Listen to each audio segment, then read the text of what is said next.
Okey geng. So sekarang ni Bos Arki dah sampai ke satu tempat.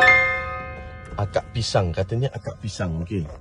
So kita dah sampai ni. So kita nak pergi beli. So katanya sedap. So kita datang lah dekat Kajang ni, dekat duduk.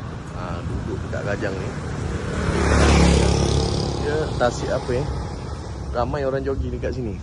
So ramai orang jogging. So dekat sana pun orang jogging. So kita sampai. Sekarang ni dah jam berapa 8.40. Sambil habis kerja tadi. So kita datang. Ni wife nak makan lah. Wife dengan anak nak makan. So kita datang lah jap sebelum kita balik rumah. Let's jom. So kita parking seberang. So ini kedai dia. So beratur. So kita tengok apa freezer yang ada. Freezer yang ada dekat sini. Tapi kalau tengok dalam TikTok, agak pisang ni nama dia. Agak pisang ni banyak flavor.